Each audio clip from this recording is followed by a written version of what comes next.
नमस्कार साथियों, आज मैं फिर से आपके सामने जो अपना चैप्टर चल रहा है, जो महाद्वीप अपन पढ़ रहे हैं, उसकी अगली क्लास, यानी कि अपन ने अब तक 5 महाद्वीप पढ़े हैं, जिसमें अंतिम अपनी क्लास जो हुई थी वो अंटार्कटिका महाद्वीप की हुई थी। आज अपन क्षेत्रफल की दृष्टि से जो 6 नंबर का महाद्वीप है, यूरोप महाद्वीप, उसके बारे में अध्ययन करते हैं। तो सबसे पहले अपन देखते हैं कि जो संसार का मानचित्र है उस पे यूरोप की क्या स्थिति है। सबसे पहले उसे देखते हैं अपन।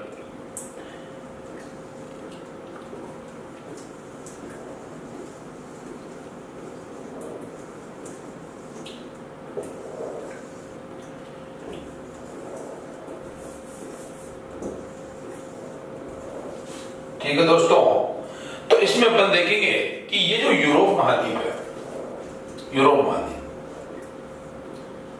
इसके अगर उत्तर की बात की जाए तो उत्तर में आ गया अपना आर्कटिक महासागर। आर्कटिक महासागर,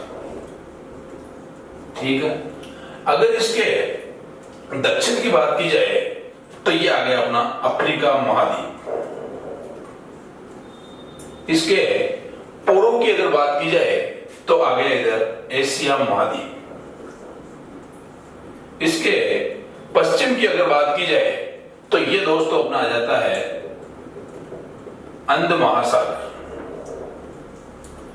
अंध महासागर कह दो या अटलांटिक महासागर कह दो।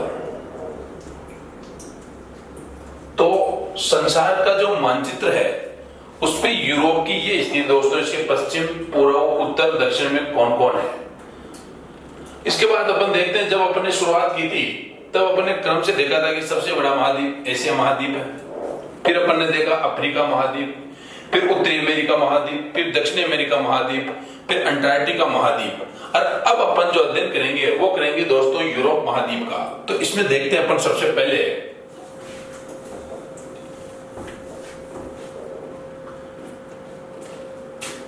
ये यूरोप महाद्वीप दोस्तों। तो सबसे पहले अपन इसकी कुछ विशेषताएं देखते हैं, फिर आगे देखेंगे। तो सबसे पहले जो विशेष में देखो, क्षेत्रफल की दृष्टि से पूरे विश्व में ये 6वें नंबर का है। ठीक है दोस्तों, जनसंख्या में ये 5वें नंबर का है, याद रखना है। अंटार्कटिका जो महाद्वीप है वहां एक तरह से नगण्य जनसंख्या रहती है, या यूं कहें कि अपन जो वहां पर जो लोग निवास करते हैं वो स्थायी तौर पर नहीं करके अस्थायी तौर पर वहां कुछ लोग निवास करते हैं। तो जनसंख्या की दृष्टि से यूरोप का 5वां स्थान है और क्षेत्रफल की दृष्टि से 6वां स्थान है। और देखते हैं अपन, ये जो यूरोप महाद्वीप है दोस्तों, इसका जो सबसे बड़ा देश है वो है रूस, और सबसे छोटा देश है वेटिकन सिटी। Vatican city. और अगर इसकी बात करें अपन तो ये यूरोप अकेला ऐसा महाद्वीप है जो पूरे विश्व में सघन आबाद होते हुए भी समृद्धशाली है, यानी कि जनसंख्या भी बहुत ज्यादा है, क्षेत्र बहुत कम है, उसके बावजूद भी ये एक समृद्धशाली या विकसित देश है या विकसित महाद्वीप है। ठीक है दोस्तों, और अपन बात करते हैं अब अपन यूरोप महाद्वीप की जो प्रमुख देश है उनके बारे में थोड़ा पढ़ते हैं।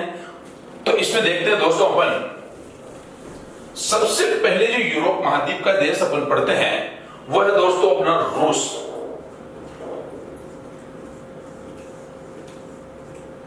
अपन ने जब एशिया महाद्वीप पढ़ा था तब एक पार्ट था, यानी कि रूस आधा एशिया में आता है, आधा यूरोप में आता है। इन दोनों के बीच जो है वो है यूराल पर्वत।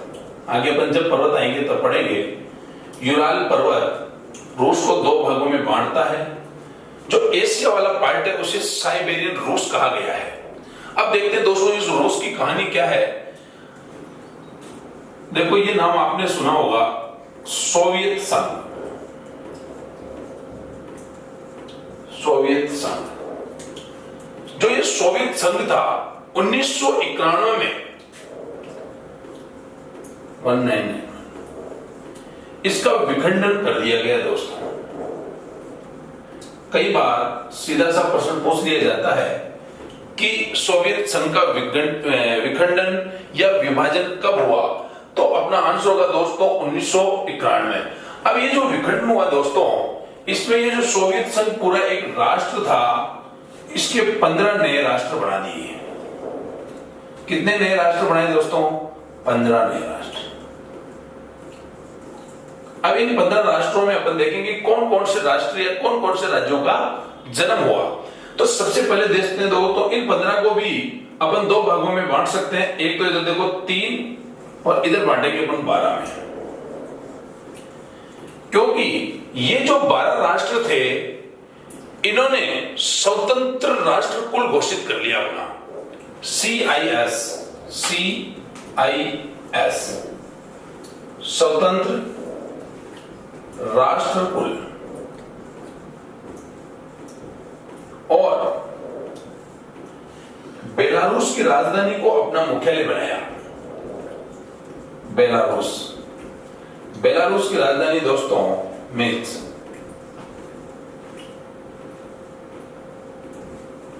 बेलारूस की राजधानी को अपना क्या बना लिया दोस्तों?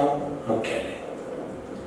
ये जो 12 राष्ट्र थे इन्होंने अपने आप को स्वतंत्र राष्ट्र कुल यानी CIS घोषित करके बेलारूस की राजधानी मिन्स्क में अपना मुख्यालय बनाया। और देखिए अब जो ये 12 राष्ट्र थे दोस्तों, इनमें देखते हैं कौन कौन से थे। इनके भी 3 भाग है। देखो ये 5 राज्य या 5 राष्ट्र तो मध्य एशिया में आते हैं। मध्य एशिया, जब अपन ने एशिया पढ़ा था तब इनके बारे में नाम अपन ने जाने थे। जैसे एक है दोस्तों इसमें कजाकिस्तान,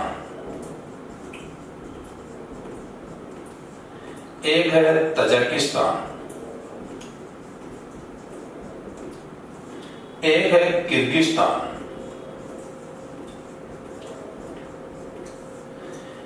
एक है तुर्कमेनिस्तान,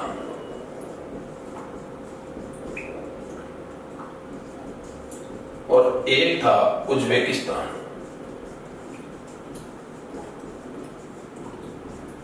याद नहीं रखना अपने को इतना दोस्तों, केवल ये ध्यान रखना है कि ये जो अपन रूस पढ़ेंगे ये रूस आया कहां से है।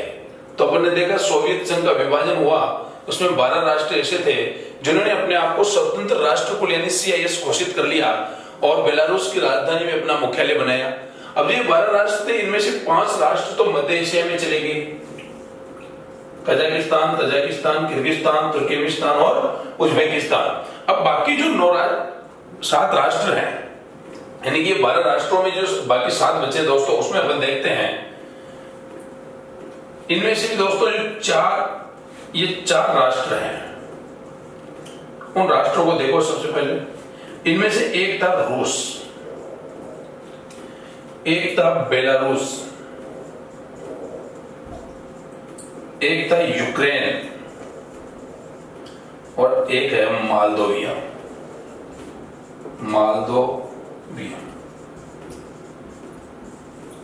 अपन सोवियत संघ के विखंडन की बात कर रहे हैं तो 5 राष्ट्र तो ये थे, 4 राष्ट्र ये और 3 राष्ट्र और, जो ये 12 राष्ट्र थे अपन ने देखे 3 राष्ट्र। इन 3 राष्ट्रों में अगर अपन देखें तो एक था जॉर्जिया, आर्मेनिया और अजरबैजान। ठीक है दोस्तों, इन तीनों राष्ट्रों को काकेशस राज्य भी कहा गया है। जॉर्जिया, आर्मेनिया और अजरबैजान, इन तीनों को काकेशस राज्य कहा गया है। काकेशस राज्य। ठीक है दोस्तों, तो ये तो बात हुई CIS जब 1991 में सोवियत संघ का विखंडन हुआ तो 12 देश तो ये थे जिन्होंने अपने आप को स्वतंत्र राष्ट्र को घोषित करके बेलारूस की जो राजधानी मिन्स्क है उसमें अपना मुख्यालय बना लिया। उसमें इस प्रकार से कई बार प्रश्न पूछ लिया जाता है काकेशस राज्य कौन कौन से हैं। तो ध्यान रखना दोस्तों, काकेशस राज्य कौन कौन से? जॉर्जिया, आर्मेनिया और अजरबैजान। ठीक है दोस्तों, अब देखो ये तो हुई 12 राष्ट्रों की। इनके अलावा जो 3 राष्ट्र से अपने पहले बात की थी, ये 15 में से अपने 12 राष्ट्र देखे। अब ये 3 राष्ट्र हैं, इन 3 राष्ट्रों को बाल्टिक राज्य कहा गया है। बाल्टिक राज्य, या इन्हें अपन खाड़ी देश भी कह सकते हैं। ये बाल्टिक राज्य देखो कौन कौन से दोस्तों, एक तो है एस्टोनिया, एक है लावटिया और एक है लिथुआनिया। ये तीनों राज्य बाल्टिक सागर के पास में होने के कारण बाल्टिक राज्य कहलाते हैं। तो इस प्रकार से ये रूस की जो कहानी है, यानी रूस किस स्वरूप में आया है, वो 1991 में सोवियत संघ के विखंडन के बाद आया है। अब देखते हैं इस रूस की और बात करते हैं थोड़ा। रूस की जो राजधानी है दोस्तों, रूस की राजधानी है दोस्तों मॉस्को। ठीक है दोस्तों, और देखते हैं अपन रूस के कुछ विशेषताएं। उसमें देखो एक दोस्तों, एक नाम आता है निजनी नोवगोराड। ध्यान रखना दोस्तों, निजनी नोवगोराड जो क्षेत्र है वो रूस का डेट्रॉइट कहलाता है। डेट्रॉइट, ठीक है दोस्तों। जब अपन ने बात की थी कि डेट्रॉइट क्या है, यानी डेट्रॉइट किस चीज के लिए प्रसिद्ध है, तो डेट्रॉइट मोटर वाहनों के लिए प्रसिद्ध है। ये अपन ने बात की थी जब यूएसए पढ़ा था अपन ने। तो ध्यान रखना दोस्तों, निजनी नोवगोराड क्षेत्र जो कौन से देश में है, रूस में, वो किस चीज के लिए प्रसिद्ध है, मोटर वाहनों के लिए। और अपन बात करते हैं तो रूस में एक जगह है, ये एक क्षेत्र है जिसका नाम है तुला। ये जो तुला है दोस्तों, इसे रूस का पिट्सबर्ग कहा जाता है। पिट्सबर्ग, ठीक है दोस्तों। और बात करते हैं अपन, एक और नाम यहां से प्रसिद्ध है इवानोवा। ये रूस का मैनचेस्टर कहलाता है। रूस का मैनचेस्टर, ठीक है दोस्तों। तीनों यहां नाम याद रखने, निजनी नोवगोराड, तुला और इवानोवा। अपन ने देखा दोस्तों, डेट्रॉइट किसके लिए प्रसिद्ध है, मोटर वाहनों के लिए। मैनचेस्टर किसके लिए प्रसिद्ध है, सूती वस्त्र उत्पादन के लिए। सूती वस्त्र उत्पादन के लिए, ठीक है। और ये जो पिट्सबर्ग है दोस्तों, ये इस्पात के लिए प्रसिद्ध है, लौह इस्पात के लिए। तो ये अपना पहला देश हुआ दोस्तों रूस, यानी यूरोप के जो प्रमुख देश है उसमें अपना जो प्रमुख देश है उसे अपन ने सबसे पहले लिया है रूस को। अब देखते हैं अपन दूसरे देश के रूप में,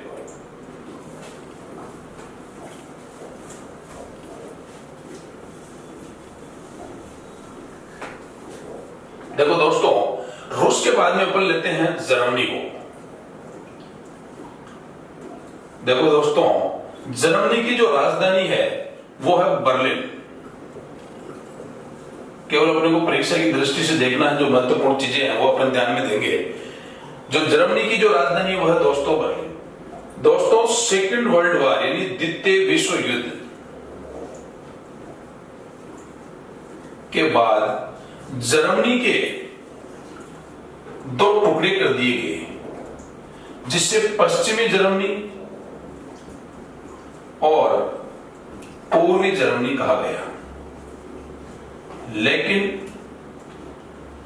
3 अक्टूबर 1990 को जर्मनी का वापस एकीकरण हुआ। कई बार प्रश्न पूछ दिया जाता है, जर्मनी का एकीकरण कब हुआ? तो जर्मनी का एकीकरण हुआ दोस्तों, हुआ है 3 अक्टूबर 1990। तो जब ये एकीकरण हुआ तो ये दोनों जर्मनी जो पहले द्वितीय विश्व युद्ध के बाद में विखंडित हो गई थी या एक दूसरे में विभाजन हो गई थी, इनका वापस मिलान हुआ। ये तारीख याद रखना दोस्तों, 3 अक्टूबर 1990, यानी जर्मनी का एकीकरण। अब दोनों जर्मनियां मिलके जो राष्ट्र बनाए इन्होंने, इसे जर्मन संघीय गणराज्य कहा गया। जर्मन संघीय गणराज्य, ठीक है दोस्तों। तो इस प्रकार से अपने 2 देश हुए। और देखते हैं तीसरा देश,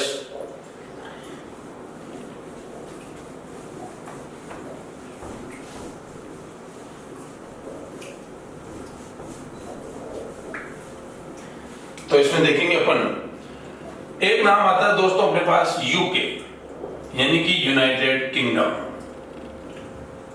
यूनाइटेड किंगडम।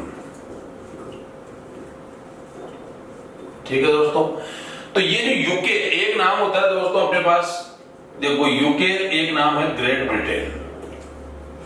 इन दोनों की राजधानी लंदन है, याद रखना है, लेकिन ये दोनों चीजें अलग अलग है। जैसे यूके और ग्रेट ब्रिटेन में बहुत फर्क है, देखते हैं, अपन बात करते हैं। जो ग्रेट ब्रिटेन है वो किसे कहा गया है, ध्यान रखना है। ग्रेट ब्रिटेन में 3 देश आते हैं, जिसमें एक तो है वेल्स, एक है इंग्लैंड और एक है स्कॉटलैंड। स्कॉटलैंड, ये तीनों मिलके कहलाते हैं ग्रेट ब्रिटेन। अगर इसमें अपन उत्तरी आयरलैंड को और मिला दें, उत्तरी आयरलैंड, तो फिर ये चारों मिलके यूके कहलाते हैं। ध्यान रखना है, यूनाइटेड किंगडम और ग्रेट ब्रिटेन दोनों अलग अलग है। ग्रेट ब्रिटेन में अपने पास 3 देश है, वेल्स, इंग्लैंड और स्कॉटलैंड। अगर इसमें अपन उत्तरी आयरलैंड को मिला देते हैं तब ये बनता अपना यूके। ठीक है दोस्तों, इसके बाद अपन देखते हैं, ये 3 देश हो गए अपने। अपन चौथा देश देखते हैं, फ्रांस। फ्रांस की राजधानी दोस्तों है पेरिस। जो ये फ्रांस है दोस्तों, ये नगरीय जनसंख्या ज्यादा होने के बावजूद भी ये कृषि प्रधान देश है, कृषि प्रधान देश। जबकि यहां की अधिकतर जनसंख्या नगरीय है। और देखते हैं इसको, जो फ्रांस है दोस्तों, ये वाइन यार्ड के नाम से जाना जाता है। वाइन यार्ड, यानी ये शराब के लिए प्रसिद्ध है। ठीक है दोस्तों, ये अपने हुए 4 देश। अब बाकी के जो देश है दोस्तों, उन्हें अपन मानचित्र के माध्यम से देखेंगे। ठीक है, तो दोस्तों अपन देखते हैं जो बाकी देश हैं उनको अपन मैप के माध्यम से देखेंगे कि उनकी स्थिति क्या है और उनकी प्रमुख विशेषताएं कौन कौन सी है। तो सबसे पहले देखते हैं दोस्तों, जो इसके उत्तरी भाग में 3 देश हैं। सबसे पहले नॉर्वे, इसके बाद में यहां है दोस्तों स्वीडन, और ये है फिनलैंड। ये 3 देश हैं।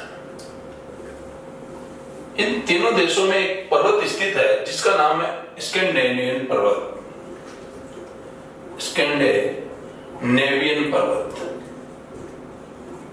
इस कारण इन तीनों देशों को स्कैंडिनेवियन देश कहा गया है, नॉर्वे, स्वीडन और फिनलैंड। अगर भाषा की दृष्टि से देखें तो स्कैंडिनेवियन एक भाषा भी है। अगर भौगोलिक दृष्टि से पूछा जाता है कि स्कैंडिनेवियन देश कौन कौन से हैं, तो अपना आंसर होगा दोस्तों नॉर्वे, स्वीडन और फिनलैंड। अगर ऐसा पूछा जाए कि स्कैंडिनेवियन जो भाषा है वो किन किन देशों में बोली जाती है, या भाषाई आधार पर स्कैंडिनेवियन देश कौन कौन से हैं, तो ये तो 3 देश है ही, इसमें एक जुड़ जाएगा अपना आइसलैंड। आइसलैंड, और एक है दोस्तों अपना ये डेनमार्क। डेनमार्क, ये 5। अगर भौगोलिक दृष्टि से पूछेंगे तो अपना आंसर है नॉर्वे, स्वीडन और फिनलैंड।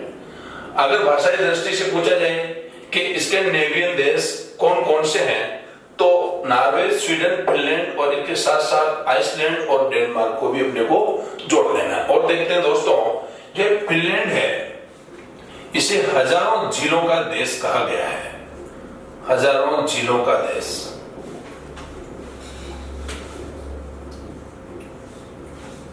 ठीक है दोस्तों, तो ये बात हुई अपनी। और आगे देखते हैं, ये डेनमार्क दोस्तों, यहां पे देखो आप, ये जो यहां बना हुआ है ये डेनमार्क। इसके पास में 3 छोटे छोटे देश हैं। एक है नीदरलैंड, एक है बेल्जियम, और एक बहुत ही छोटा सा देश है यहां, उसका नाम है दोस्तों लग्जमबर्ग। लग्जमबर्ग, नीदरलैंड और बेल्जियम, ये तीनों देश मिलकर बेनेलेक्स कहलाते हैं। याद रखना है, सीधा सीधा प्रश्न आ जाता है कि इनमें से बेनेलेक्स देश में या बेनेलेक्स देशों में कौन सम्मिलित है या कौन सम्मिलित नहीं है। तो कौन कौन से अपने को याद रखना है, नीदरलैंड, बेल्जियम और लग्जमबर्ग। ध्यान रखना दोस्तों, डेनमार्क नहीं है। डेनमार्क किसमें आता है, स्कैंडिनेवियन देशों में, ठीक है। और देखते हैं इधर, ये जो स्पेन और पुर्तगाल है दोस्तों, यहाँ दो देश हैं। जो अंतिम ये जो देश है इसका नाम है पुर्तगाल, ये। और इसके यहां जो देश है ये है दोस्तों अपना स्पेन। और स्पेन के बाद में यहां जो देश आता है उसका नाम है फ्रांस। और फ्रांस और स्पेन की सीमा पर एक छोटा सा देश है जिसका नाम है दोस्तों अंडोरा। याद रखना, कई बार पूछा गया है फ्रांस और स्पेन की सीमा पर कौन सा देश स्थित है, तो दोस्तों इसका नाम है अंडोरा, याद रखना है। अब ये जो पुर्तगाल और स्पेन है, ये दोनों देश मिलकर आइबेरिया कहलाते हैं। आइबेरिया, ये तीन चीजें हो गई अपना, स्कैंडिनेवियन हो गया, बेनेलेक्स हो गया, आइबेरिया हो गया। आइबेरिया में कौन कौन आएगा, एक तो आएगा पुर्तगाल और एक आएगा स्पेन, ठीक है दोस्तों। ये जो नॉर्वे है इसे मध्य रात्रि के सूर्य का देश कहा गया है। मध्य रात्रि के सूर्य का देश, ठीक है दोस्तों। ये फ्रांस, यहां दोस्तों ये इटली आ गया, इधर ये इटली, ये देश, ये है अपना दोस्तों स्विट्जरलैंड। ये जो स्विट्जरलैंड है इसे यूरोप का खेल मैदान कहा गया है। यूरोप का खेल मैदान। और अपन देखते हैं यहां की क्या स्थिति है दोस्तों। ये यूराल पर्वत है इधर, ये कंप्लीट ये यूराल पर्वत आ गया। ये जो झील है और इधर से ये जलीय क्षेत्र है, ये अपना पार्ट है दोस्तों काला सागर, और ये अपना पार्ट है कैस्पियन सागर। कैस्पियन सागर विश्व की सबसे बड़ी झील है। जब अपन एशिया पढ़ रहे थे तब अपन ने बात की थी। इन दोनों के बीच में तीन राज्य या तीन देश कह सकते हैं अपने, एक तरह से तीन देश है यहाँ छोटे छोटे। एक है जॉर्जिया, एक है आर्मेनिया और एक है दोस्तों अजरबैजान। अजरबैजान, जब अपन ने सोवियत संघ के विखंडन की बात की थी तब इन तीनों देशों को अपन ने नाम आए थे, जिन्हें अपन ने नाम दिया था काकेशस राज्य। क्योंकि यहां पर काकेशस पर्वत स्थित है इसलिए इन तीनों को काकेशस राज्य कहा गया है। और देखते दोस्तों, ये जो आइसलैंड है यहां पूरे विश्व का सबसे पुराना संसदीय लोकतंत्र स्थित है। संसदीय लोकतंत्र स्थित है। सबसे पुराना संसदीय जो लोकतंत्र है दोस्तों वो आइसलैंड का है। और देखते हैं दोस्तों, ये जो इटली है यहां पे दो तीन नाम प्रसिद्ध है।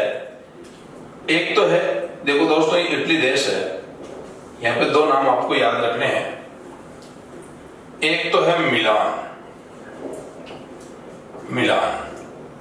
और एक है तुरीन। याद रखना, सीधा ही पूछ लेते हैं मिलान कौन से देश में है, तुरीन कौन से देश में है। तो ध्यान रखना दोस्तों, ये जो मिलान है ये इटली का मैनचेस्टर कहलाता है और ये जो तुरीन है ये इटली का डेट्रॉइट कहलाता है।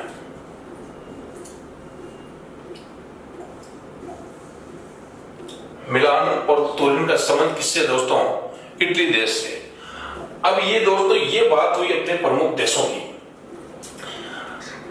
अपन क्षेत्रफल की दृष्टि से जो महाद्वीप है उनको क्रम से अपन पढ़ रहे हैं, जो सबसे पहले फिर छोटा ऐसे पढ़ते आ रहे हैं। उसमें आज अपनी जो क्लास थी वो यूरोप महाद्वीप की थी। ठीक है दोस्तों, ये अपना आधा पार्ट हो गया है यूरोप महाद्वीप का। आधा पार्ट अपन अगली क्लास में लेंगे। तब तक आप निश्चित जो भी है जो अपना पीछे का उसे रिवीजन करते रहें और मैप के माध्यम से इसका आप अध्ययन करते रहें। धन्यवाद।